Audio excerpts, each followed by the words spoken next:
Hello students, welcome back. This is Leena ma'am and we are studying the second chapter of NCERT Science book class 8, that is Microorganisms, Friend and Foe. Children, this is the second part of this chapter. Link of first part is given in the description section. Keep watching the further videos children so that you will complete the chapter. In this video we will begin from the section Microorganisms and Us. So let us start. Microorganism and us. Microorganisms play an important role in our lives.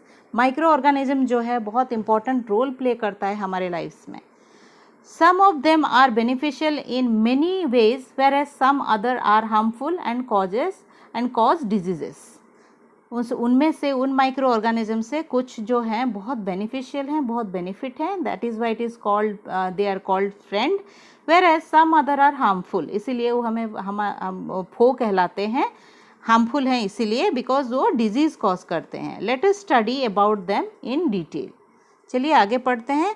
Friendly microorganisms. Microorganisms are used in various purposes. Microorganism जो हैं बहुत सारे purpose के लिए use होते हैं. They are used in preparation of curd, bread and cake. Right, जो हम खाते हैं कर्ड, ब्रेड एंड केक, इसमें माइक्रो ऑर्गेनिज्म यूज़ होते हैं जो कि हमें बहुत अच्छे लगते हैं, इजंट इट. सो फ्रेंडली हुए ना वो फ्रेंड. माइक्रो ऑर्गेनिजम्स जो हैं फ्रेंड्स हुए हमारे. Microorganisms have been used for the production of alcohol since ages. क्या बच्चों आप जानते हैं माइक्रो ऑर्गेनिज्म जो हैं ये अल्कोहल प्रोडक्शन के लिए यूज़ होते हैं और ये जो प्रोसेस है ये बहुत सालों से चलता आ रहा है. इसका मतलब इसके बारे में सभी को पहले से ही पता है, right. They are also used in cleaning of the environment. So useful, that means हमारे एनवायरमेंट को क्लीन करने में माइक्रो ऑर्गेनिज्म जो हैं हेल्प करते हैं, राइट. कैसे? For example the organic wastes like vegetable peels, remains of animals, faces etcetera. ये जो वेजिटेबल पील होते हैं, रिमेन्स ऑफ एनिमल्स, जब डेड बॉडी होते हैं एनिमल्स के, एंड फेसेस उनका एक्सक्रीटा जो होता है, ये सारे are broken down into harmless and usable substances by bacteria. ये बैक्टीरिया के थ्रू ये ब्रोकन डाउन होते हैं, डिकम्पोज होते हैं, जो कि हार्मलेस हो जाते हैं एनवायरनमेंट के लिए, right. Recall that bacteria are also used in the preparation of medicine. पहले भी हमने पढ़ा है बैक्टीरिया जो है प्रिपरेशन ऑफ मेडिसिन प्रिपेयर करने के लिए यूज़ होता है. सो बहुत बहुत फ्रेंडली हैं ये हमारे बहुत काम की चीज़ हैं. इन एग्रीकल्चर ऑल्सो, जो हम खेती करते हैं, मतलब जो फूड हम खाते हैं उसके लिए भी यूज़ होता है. देखते हैं कैसे. They are used to increase soil fertility by fixing nitrogen. Soil की फर्टिलिटी, सॉइल कैसे उपजाऊ बने, इसके लिए जो एलिमेंट की हमें ज़रूरत है नाइट्रोजन, वो फिक्स होते हैं by microorganism, and that is how we can produce more amount of what food items, crops, right. Making curd and bread. You have learnt in class 7 that milk is turned into curd by bacteria. Here Paheli is thinking something. Let us see. I saw that my mother added a little curd to warm milk to set curd for the next day. Next day हमें curd बनाने के लिए क्या करती थी mummy जो है, little warm milk में थोड़ा सा क्या कर्ड डाल देती हैं ताकि बहुत सारे कर्ड बन जाए. आई वंडर व्हाई, कैसे ये बनता है, इसके लिए वो ये सोच के हैरान है. Wonder, she is wondering. Curd contains several microorganism. Curd जो है कर्ड में बहुत सारे माइक्रो ऑर्गेनिज्म होते हैं. Of these the bacterium. Children just remember I told you about the singular form of bacteria. So this is bacterium term is used here.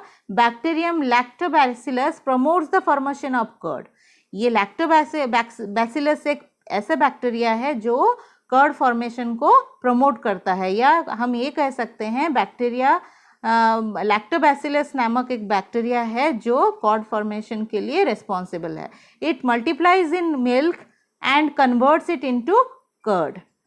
Lactobacillus जो है milk में आते ही थोड़ा सा जो हम कर्ड डालते हैं उसमें नेक्स्ट डे के लिए सेट होने के लिए बहुत सारा कर्ड जो हमें मिले इसके लिए, उसमें वो क्या करता है, ग्रो करता है, अपने आप को रिप्रोड्यूस करता है and then convert it into curd. Bacteria are also involved in the making of cheese, pickles and many other items. Bacteria use किस और भी बहुत सारे फूड आइटम जैसे चीज़ पिकल के लिए भी यूज़ होते हैं. An important ingredient of rava, suji, idlis and bhaturas in curd. Okay, important ingredient idli और बटूराज में क्या है? कर्ड है. क्यों? क्योंकि same process, because bacteria can multiply in itself. And what is the exact process that we will see in the next activity. Children, let us see activity 2.3. Take half kg flour, that is atta or maida, add some sugar and mix with warm water. हम क्या है, हम इसमें जो है half के जी floor लेंगे, आटा या मैदा उनमें से कोई एक, ऐड सम शुगर, कुछ चीनी उसमें डालेंगे और मिक्स विथ वार्म वाटर, हम वार्म वाटर भी उसमें डालेंगे डो बनाने के लिए. Add some amount of yeast powder. Yeast powder जो है वो एक तरीके के क्या है? फंगस है, राइट. सो ये ईस्ट जो है उसमें हम एक पिंच डाल देंगे. And need to make a soft dough. What do you observe after 2 hours? Did you find the dough rising? हम क्या करेंगे उसके बाद? हम उसे ऑब्जर्व करेंगे. 2 घंटे के बाद हम देखेंगे जो डो इनिशियली आप पिक्चर में देख सकते हैं चिल्ड्रन, ये जो है इनिशियल स्टेज है. 2 घंटे के बाद ये फुला फुला सा मैदा है, right. What exactly happened in this case? East reproduces rapidly and produces carbon dioxide. जब ईस्ट वहाँ इसमें हम डालते हैं वो ग्रो करता है. ग्रो करता है तो ग्रो मीन्स रिप्रोडक्शन भी होता है, बहुत सारे ईस्ट उसमें प्रोड्यूस होते हैं. और इस प्रोसेस में लिविंग प्रोसेस ऑफ ईस्ट जो है रेस्पिरेशन के थ्रू चलता है. रेस्पिरेशन के वजह से कार्बन डाइऑक्साइड जो है रिलीज होता है और bubble of gases fill the dough and increase its volume. जो रेस्पिरेशन के थ्रू कार्बन डाइऑक्साइड रिलीज होता है वही गैस बबल फिल होता है डो में और उसका वॉल्यूम को जो है इंक्रीज कर देता है. जैसे हमने फिगर 2.6 में देखा, मैदा जैसे फूल गया after 2 hours. This is the basis of the use of east in the baking industry for making breads, pastries and cakes. इसी वजह से ईस्ट को यूज किया जाता है बेकिंग इंडस्ट्री में फॉर जो ब्रेड, पेस्ट्रीज एंड केक्स को बनाने के लिए, right. Let us see now in the next section commercial use of microorganism. Commercially कैसे यूज होता है, इसमें से हम इनकम जो है कैसे करते हैं commercially. Okay, microorganisms are used for the large scale production of alcohol, wine and acetic acid that is vinegar. Okay, microorganism और भी यूज में आते हैं जैसे लार्ज स्केल प्रोडक्शन, बहुत सारे अमाउंट में अल्कोहल, वाइन जो है और acetic acid, vinegar. Basically acetic vinegar क्या है? Acetic dilute form of acetic acid is known as vinegar. Okay, so ये तीनों जो है लार्ज स्केल में प्रोड्यूस होता है. क्या क्या? Alcohol, wine and acetic acid, vinegar basically. East is used for commercial production of alcohol and wine. So yeast is basically, yeast is used, which microorganism? Yeast is used for the production of alcohol and wine. For this purpose, yeast is grown on natural sugars present in grains like barley, wheat, rice and crushed fruit juices etc. East के action किस में किया जाता है? Yeast को किस में डाला जाता है? For the formentation to form alcohol, wine. Because ये जो नेचुरल शुगर क्या है, जो है बार्ली, व्हीट और राइस और क्रस्ट फ्रूट जूसेस में जो है ईस्ट को डाला जाता है. और आफ्टर फर्मेंटेशन एक प्रोसेस है that we will see later. Those ये प्रोसेस के थ्रू जो ईस्ट है एक्शन करता है एंड उसको कन्वर्ट करता है किसमें? अल्कोहल, वाइन और उसमें से हमें भी मिलता है acetic acid. Got it? Now यहाँ जो है और एक एक्टिविटी है, activity 2.4. Okay, take 500 ml beaker filled with 3/2 with water. 500 ml लगभग एक आधा लीटर पानी जो है लेना है, पानी लेना है. इन्हें बीकर का साइज जो है 500 ml है एंड उसमें 3/4 पानी जो है डाल देना है. Dissolve 2 to 3 spoon of sugar. Okay, 2 to 3 teaspoon of sugar जो है इसमें हमें डाल देनी है. And add half a spoon of yeast powder to the sugar solution. Okay, half spoon of yeast powder जो है उस सॉल्यूशन में हमें डाल देना है. Keep it covered in a warm place for 4 to 5 hours. उसको हम एक वार्म प्लेस में 4 से 5 घंटे तक छोड़ देंगे, रख के छोड़ देंगे. Keep now smell the solution. अभी उस सॉल्यूशन को हमें स्मेल करना है। Could you get a smell? Yes, of course you are going to get a smell, because हमने अभी अभी पढ़ा है ईस्ट जो है क्या करता है, वो फॉर्मेंटेशन करता है। क्या करने के लिए? अल्कोहल प्रोड्यूस करने के लिए। This is the smell of alcohol as sugar has been converted into alcohol by yeast. Okay, ये जो स्मेल जो हमने अभी के बारे में पढ़ा, ये smell of alcohol we will get as sugar has been converted into alcohol by yeast. ये है एक process. Okay, this process of conversion of sugar into alcohol is known as fermentation. Regarding this only I was talking just now. I said that the conversion of sugar into alcohol, ये याद रखना बच्चों, ये बहुत important है। और Louis Pasteur discovered fermentation इन 1875। याद रखना, लुइस पास्चर जो है एक साइंटिस्ट, उन्होंने इसके बारे में पहले इन द ईयर 1857 में बताया था। Right, let us see now in the next section medicinal use of micro organism.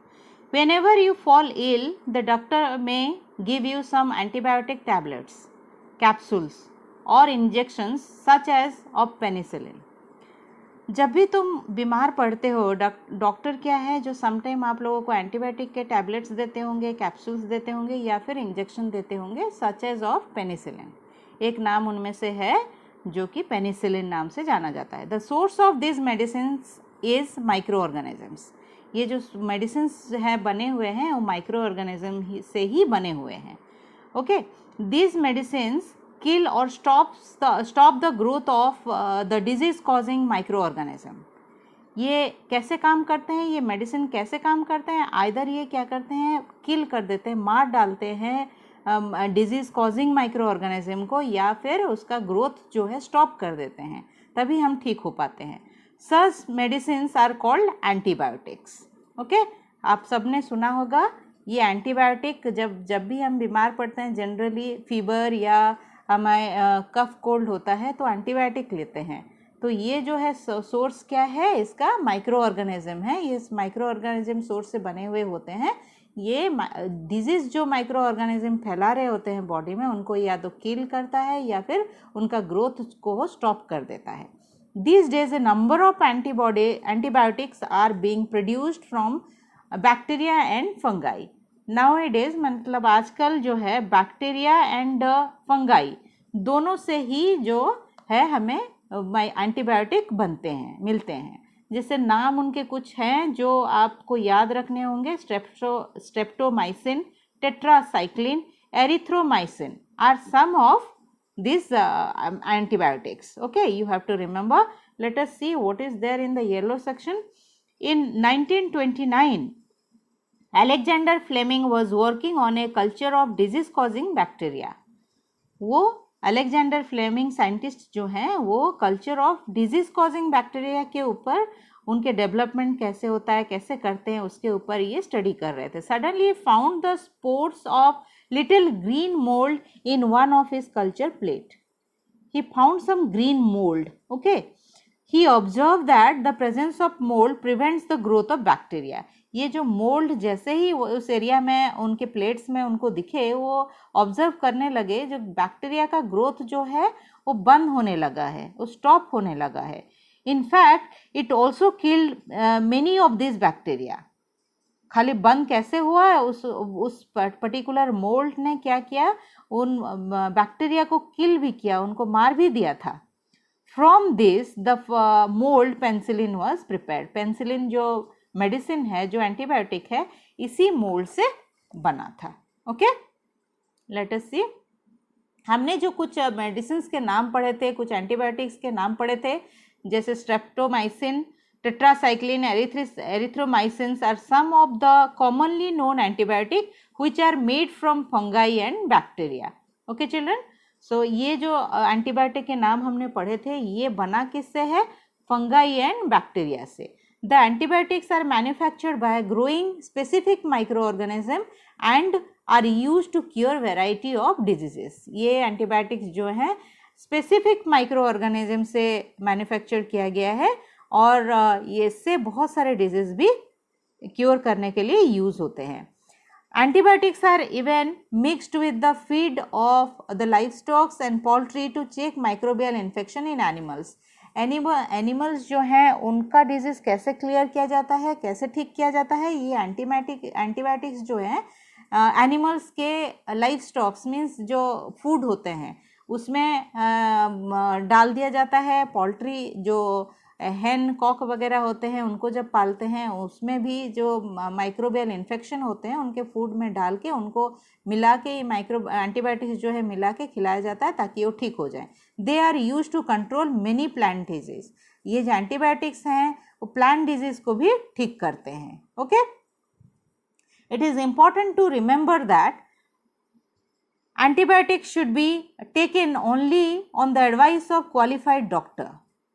ये बहुत इम्पॉर्टेंट सेक्शन है जो बच्चों, ये आपको याद रखना पड़ेगा. एंटीबायोटिक हम खा तो लेते हैं डिजीज ठीक करने के लिए, लेकिन हम जब भी ये खाते हैं किसी से ऐसे ही पूछ के नहीं खाना चाहिए. हमें हमेशा एक क्वालिफाइड डॉक्टर की मदद लेनी चाहिए, उनकी एडवाइस से ही हमको इसे खाना चाहिए. Okay, also you must finish the course prescribed by the doctor. जो कोर्स डॉक्टर ने कहा होगा 5 या 10 या 2 दिन या 3 दिन जैसे खाना है उसको हमें ज़रूर माननी चाहिए. If you take antibiotics when not needed और in wrong doses it may make the drug less effective when you might need it in future. ऐसा अगर हम डॉक्टर की एडवाइस ना माने और ऐसे उनके एडवाइस के बिना किसी के भी कहने पे हमने खा लिया और उसका डोज अगर गलत हो गया और हमें ज़रूरत नहीं है फिर भी हम खा रहे हैं, ऐसे अगर हम करें तो क्या होगा प्रॉब्लम. जब हम इसका इफ़ेक्टिव इतना कम हो जाएगा कि जब हमें ज़रूरत पड़ेगा भविष्य में उसका कोई इफ़ेक्ट ही नहीं रहेगा. हम उस डिजीज़ से कभी क्योर नहीं हो पाएंगे through antibiotic. Right? Also, antibiotics taken unnecessarily may kill the beneficial bacteria in the body. Unnecessary अगर हम लेंगे, unnecessarily लेने से क्या होता है, ये जो beneficial जो माइक्रो ऑर्गेनिज्म लाइक बैक्टीरिया है उसे मार देता है. Antibiotics, however, are not effective against cold and flu as these are caused by viruses. Antibiotics लेकिन क्या है, ये इफ़ेक्टिव नहीं है जब हमें कोल्ड या फ्लू होता है या जो डिजीज़ कॉज्ड होता है बाय वायरसेस, उसमें एंटीबायोटिक इफ़ेक्टिव नहीं होते हैं. Okay children, that's all in this video. So just study well, do all the questions I had given, go through in detail line by line again. Study well children and take care. Bye bye.